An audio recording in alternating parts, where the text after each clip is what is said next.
During the next half hour, we'll take you to the Golden Wedding Anniversary Mass at Holy Name Cathedral and learn the keys to a successful marriage from some of the jubilarians. We'll revisit World Youth Day in Krakow, Poland from the perspective of Archbishop Blaise Cooke, and we'll show you how the Theology on Tap conversation program can help energize young adult Catholics and keep them engaged in your parish. Welcome to the Fall 2016 edition of Sanctuary.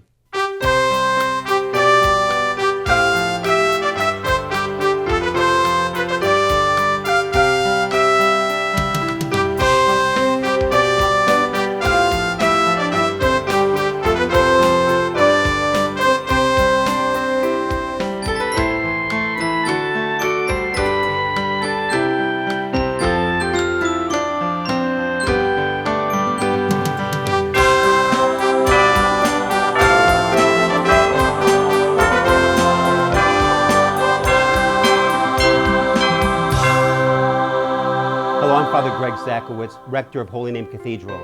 Just a couple of weeks ago, I had the pleasure of being a concelebrant with Archbishop Blaise Cooke at the Golden Wedding Anniversary Mass at Holy Name Cathedral. It was a wonderful event with almost 500 couples celebrating 50 years of marriage. In his homily, the Archbishop talked about the role of married couples as disciples of Jesus Christ. Think of all those people whose lives are changing simply because you're just there. And so today, think of all the people's lives you've changed because you were there as a couple for them. You were being a good steward. You were responding to the call of deeper discipleship that Christ gave you on your wedding day. Today we celebrate, yes, your 50 years of faithful, fruitful love. But we also, through this gospel, celebrate your discipleship, your stewardship, for God has placed each other in your hands.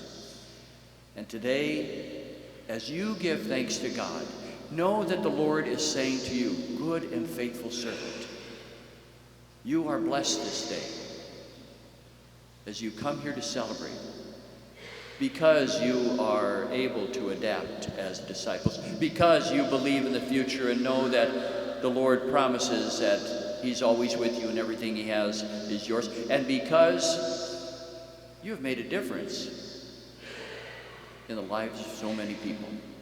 So congratulations for 50 years, but congratulations for being good stewards. Following the homily, the jubilarians renewed their vows. After Mass, many took advantage of a photo op with the Archbishop. When you do the math, the couples attending the celebration represented a total of about 50,000 years of marriage experience. So we decided to tap into that knowledge base to learn some secrets to a successful marriage. Depending on each other, you really have to, you can't do it by yourself. You have to have that soulmate, that best friend person. And, we never made a decision without consulting each other and, whether it be children, whatever, And we never ran when things got rough. We stuck around and settled it. We're both different from one another. I'm fact. I got all the fact, or I think I do. But Lorraine comes on with heart and soul. And I love to hear her interpretation of anything. That's what kept me coming back when we were dating. There's always something new. So as a couple, most of all is communication. And it also helped us a lot that we are from the same culture, the same religion. We have the same likes and dislikes. And for us, it was planning and having goals and accomplishing them. I think the secret to it is that we have been a team from the very beginning. We've always been a cheerleader. We're the number one cheerleader for each other. We've always been there to support one another. When things came about and there was a need for compromise, we were eager to do that. There must be enough love to overcome all kinds of obstacles, the ups and downs, the good times and the bad times. And the truth is, I found a woman that truly adores me. And I worship her at the same time. Okay, that's how our marriage lasts. Go ahead. I think we have a good understanding of each other. Yes. We share everything. We share ideas. Everything. Honesty. Yeah. Lots of honesty. Lots of discussion. We've always talked to each other. We're really, I know it's trite, we're really friends. We really are. We grew up together. You really should have a sense of humor and communicate. Don't hold anything back. And don't go in it with the idea of, if it doesn't work, no big deal. No, it's a commitment. It's a commitment to yourselves as well as our Lord. Good. Absolutely. So, the family who prays together stays together. the old saying. And one yeah. thing that someone told me a long time ago, okay, and I really appreciated it then, to make a perfect marriage, something really good, each party, if they give 70% to their spouse and only expect 30% in return, you'll never have a problem. If you think about that, it's logical. And it works. Great advice, and congratulations to all the couples celebrating 50 years of marriage. And speaking of celebrations, young Catholics from around the world came together this past summer in Krakow, Poland for the celebration of World Youth Day. An estimated 2.5 million worshipers converged on Krakow, including a contingent of 40,000 Catholics from the United States. Archbishop Blaise Cupich was there, and when he returned, talked with the host of our Catholic Chicago TV program, Todd Williamson, about his experience at World Youth Day. What's that like, just for you to be in a sea of young Catholics who are excited, who are exuberant, who want to be part of their faith? Well, it really is. The international flavor, of course, really helps to give a sense of the universal church. And the way that they presented the Holy Father, he was able to speak to everybody because they were able to broadcast on little radio stations a translation, immediate translation, simultaneous of what he was saying. So they really were with him, and that whenever he spoke. And he really was just very dear with young people. Nice. He spoke about a number of things. He encouraged the young people to find God in the marginalized, as in refugees.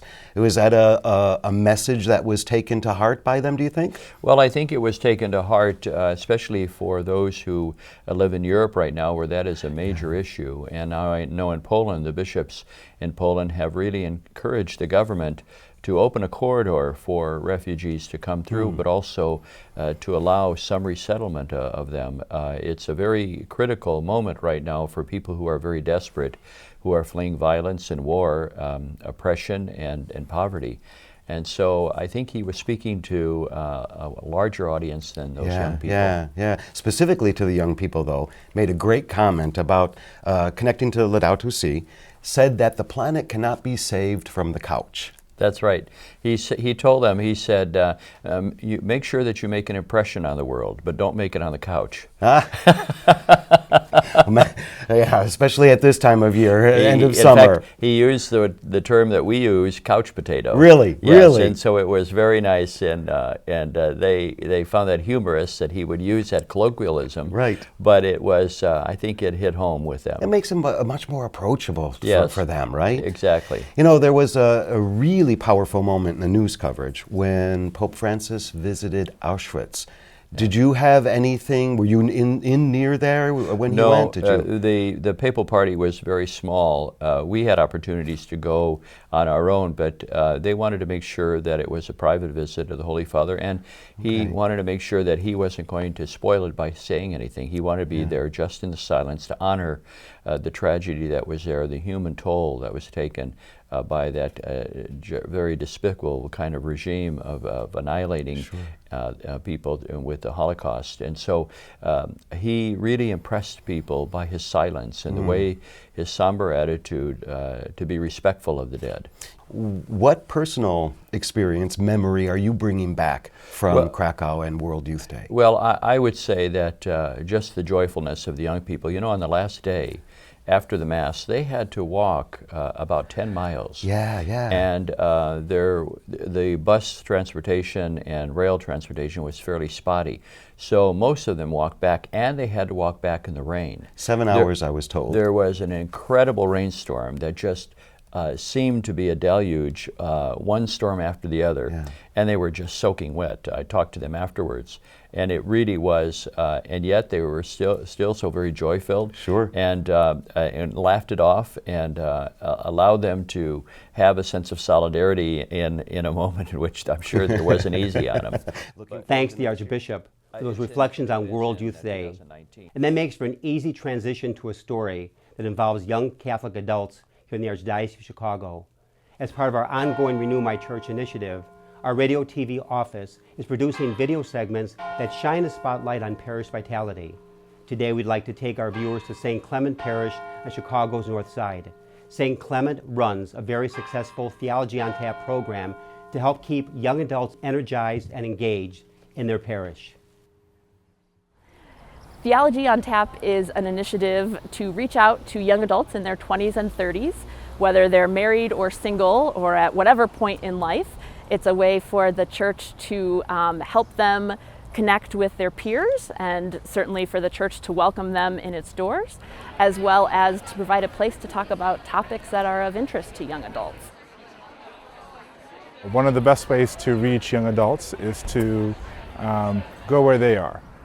So these kind of events where they're able to socialize and talk to other young adults, food and drink is provided after work, just provides them a natural place to go to on a Tuesday night, which most young adults are not going anywhere else anyway. Theology on Tap tends to be talks, you often think, that are generated for young adults, which are only related to young adult questions, things like where am I going or what my life means. But I think Theology on Tap is an occasion to talk to young adults about the deepest things that matter to their Catholic faith. Theology on Tap really adds to the environment at St. Clement by providing more opportunities for the younger Catholics, younger adults, not only to find connections with the parish, but finding social connections with each other, which I think we really value. And then also finding other ways to just kind of enrich themselves in their faith. I think when you come out of college, and especially if you move to a new city, you're really looking for not only an environment of friends, but also an environment where you can kind of figure out who you are or become a better person, and we try to do all those things here. So far, it's been really fun. I'm meeting a ton of great people, listening to a lot of great speakers. It's been really fun. It's not about even inspirational quotes for your wedding. If you're going to be one of those people that eventually get married, which many of you desire to be, that's why you're here. You're laughing because it's true. The informality, the chance to ask the deepest questions about what matters in your life, I think really helps with Theology on Tap, especially dealing with some of the sort of core interests of Catholic identity. How do you think about being a Catholic? And the chance not to discuss that in a classroom, but in a young adult setting really gives people an opportunity to explore. Theology on Tap is of great importance to our parish community here at St. Clement.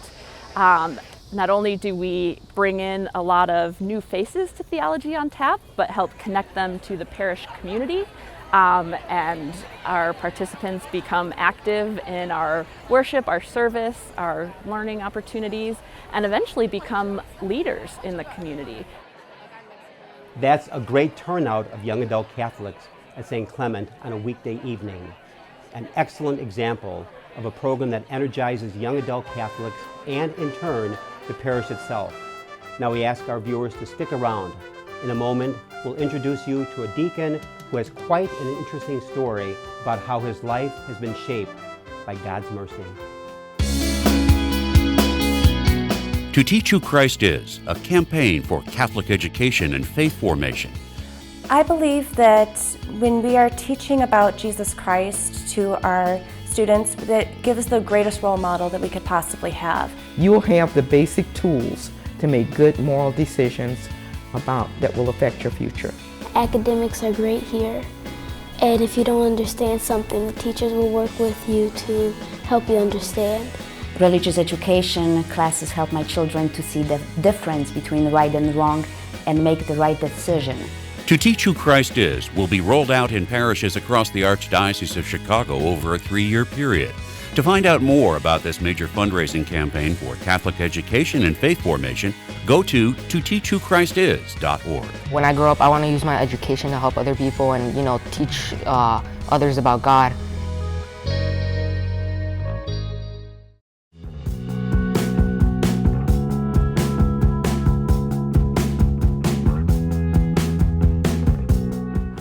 The Catholic Church needs the energy and the enthusiasm of our young people. Our Holy Father, Pope Francis, has challenged us to look for new ways to connect young people to our faith. Hi, I'm Father Ron Hicks, the Vicar General of the Archdiocese of Chicago. And on this very beautiful and sunny day, I'm here in front of the UIC Pavilion. I'm here to invite you to an exciting event. We call it Holy Fire. The Archdiocese of Chicago is working with the National Federation for Catholic Youth Ministry to make Holy Fire an unforgettable experience of prayer, sacraments, and catechesis for young people. This great event is open for kids in grades 6 through 9, as well as their parents. Holy Fire complements parish-based faith formation programs in our Catholic school curriculum. It includes Eucharistic adoration, as well as the sacraments of Eucharist and reconciliation. There will be inspirational music and powerful speakers all day long. You can experience Holy Fire either on Friday, October 14th or Saturday, October 15th. It's the same program both days, so pick the day that's best for you. For more information, please visit formedcatholic.com/holyfire. Energize your faith by joining thousands of young people who want to follow Christ and His Church. Join us here at the UIC Pavilion as we celebrate Holy Fire.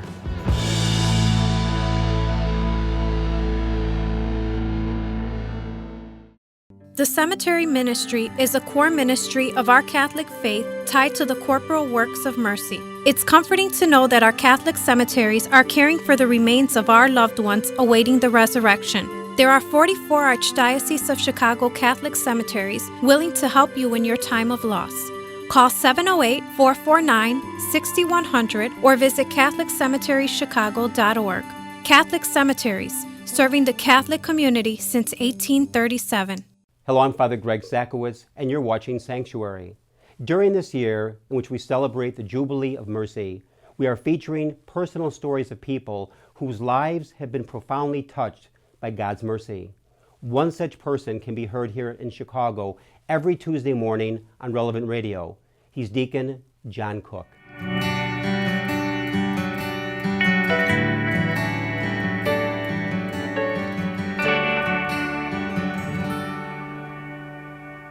I had some idea that I wanted to be something. I had a feeling that God was calling me to be something. What it was, I wasn't sure. One day I was in church and I was looking up at the altar and I saw Deacon Hubbard, who was a deacon for us at that time for some 20-something years.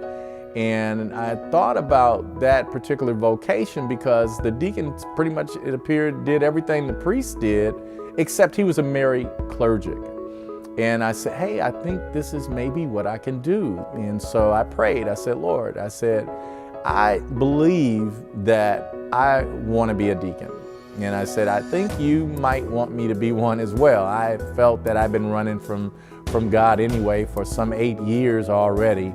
And I just wanted to have that discussion with him. So I said, when I go to church tomorrow, I'm to lecture. And when I'm done lecturing, I'm asking you if you would have me inspire someone to come up to me afterwards and say, hey, you know what, John, you ought to be a deacon. And so I prayed that prayer. And then the very next day, after I got through lecturing, when Mass was over, the deacon's wife came up to me and she says, John, stop playing around and come on and be a deacon. You know the deacon is about to retire. So I knew then that God had answered my prayers, and He answered it more clearly than I had asked. He didn't have her ask me to think about it. She told me to stop playing around. In 2012, I had another serious illness, and that caused me to go into the hospital, and thank God my life was saved. And it wasn't a month and a half when I was out of the hospital when I got this premonition, you need to build a little league. But I didn't feel like doing it at the time. And I remember saying, oh Lord, come on, I just got out of the hospital, now you want me to do a Little League? And he nudged me and said, yeah. I said, well, if that's what you want, Lord, please give me some kind of sign that would show me this is what you want. So one day, not long after that prayer, I was driving down the street where my clubhouse resides, and I could hear this faint yelling behind my car as I'm driving, Mr. Cooke, Mr. Cooke. And I wondered what that was, and I looked in the rearview mirror and I saw two guys running after my car. So I pulled over, and these kids came up to my window and they said, Mr. Cooke, are you still gonna do the Little League? And I said, you doggone right I am. And so from that prayer, from those kids' response, you know, I knew that God wanted me to do it. There was no doubt in my mind. What I've learned over the years is that God answers prayers. I've learned that my faith, if I follow it, if I hear that voice in my head, that if I believe that it's God, then more than likely it is. And so in each case where I've prayed for God to answer my prayers, He has done that. And in each case where I felt like my prayers were answered, I followed that faith, and God has never let me down. He has shown me each time that He is with me and that He's opening doors continually for me.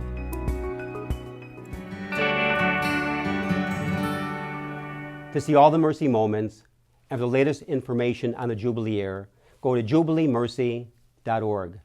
Catholic schools in the Archdiocese of Chicago are marching to a new theme this school year. You are the light of the world. Catholic School Superintendent Dr. correct? Jim Rigg You are the appeared light with of host the Todd world. You were Williamson close. I was and close. Archbishop Supich What on is Catholic it that you Chicago wanna try and to, explained focus on the with significance that of the theme. Certainly. So this theme, the need for a theme or the request for a theme came right from our teachers and principals. Oh, really? They wanted to have a sort of a unifying theme that we could integrate into our events and into our prayers and meetings throughout the year. And so after some discussion, we decided together on You Are the Light of the World, taken of course from the passage from the Gospel of St. Matthew. And so throughout this school year, we're going to examine together how we are called to be the light to the people we serve, to be the light to our communities and our church and our world, and how indeed our schools in turn are also the light as we spread knowledge and most importantly faith to the people that we serve. So it's something we're going to continually come back to. It was present in our first principals meeting in early August, and throughout events and masses and through some imagery and branding throughout the year, we'll continue to come back to it.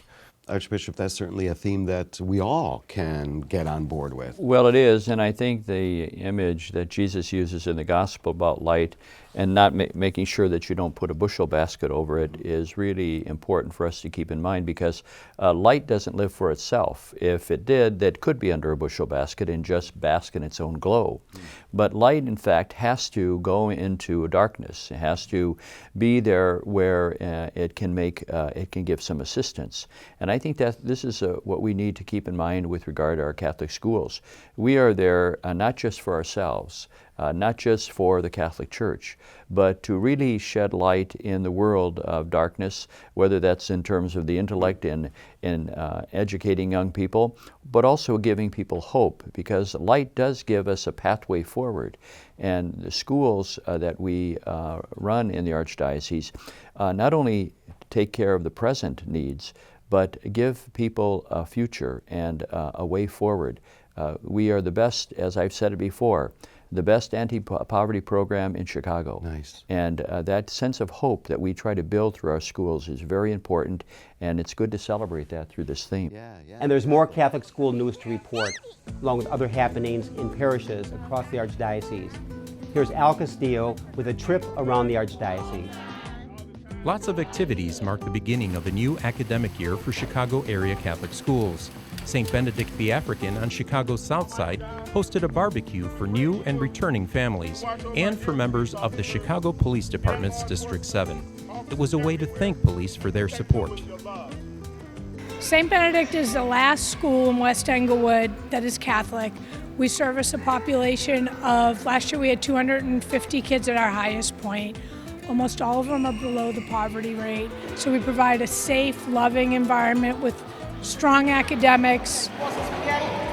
Thank you so much. It's so important for our kids to understand that the police officers are our friends and they're helpers to us. And if we can build that sense in the community, then it's better for everyone.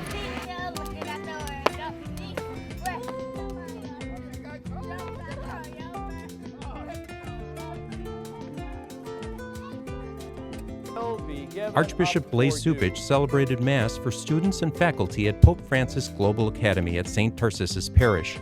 Following Mass, the Archbishop blessed the doors to the newly founded school. We ask this through Christ our Lord. Amen. Pope Francis has 2 campuses on Chicago's northwest side and is a collaborative effort among 4 founding schools. Holy Angels Parish was the site of the annual back-to-school Unity Prayer Service and Mass. The event is normally held at Oakwood Beach, but was moved inside because of heavy rain. Participants prayed for an end to violence. Father Mike Flager, pastor of St. Sabina Parish, was the homilist. You see, Jesus, the Jesus I know, he was a game changer. Jesus went to a wild sea and called peace. Jesus went to a hungry crowd where there was just a few fish and loaves, and he called baskets to take home with leftovers. Jesus saw lepers and made them whole. Jesus saw a prostitute and turned her into an evangelist. Jesus was a game changer. Jesus took blind people and gave them sight, lame people and called them up to walk. He took a dead man in a tomb and called him back to life. Jesus was a game changer. Every place Jesus went, he changed the game. He interrupted what was the status quo of the day. Sisters and brothers, I think that's our challenge. That's the challenge of the scriptures to all of us who dare call ourselves Christians. This annual peace gathering is organized by the Black Catholic Deacons of Chicago. The International Pilgrim Virgin statue of Fatima toured the Chicago area with several stops, including Holy Name Cathedral. The tour of the world-famous statue is a call to prayer and penance for peace. And 1,300 people filled St. John Cantius Church to celebrate the canonization of the church's newest saint, Mother Teresa of Calcutta. Mother Teresa established a convent in Chicago in 1983, and several missionaries of charity attended the celebration. There also was an observance at St. Malachy Church. Mother Teresa had visited St. Malachy several times, and her community runs a soup kitchen at the parish. I'm Al Castillo with a trip around the Archdiocese. There's lots of ministries and events to report on in the Archdiocese of Chicago. Thanks for watching Sanctuary. I'm Father Greg Sakowicz. May the Lord bless you and hold you in the palm of his hand.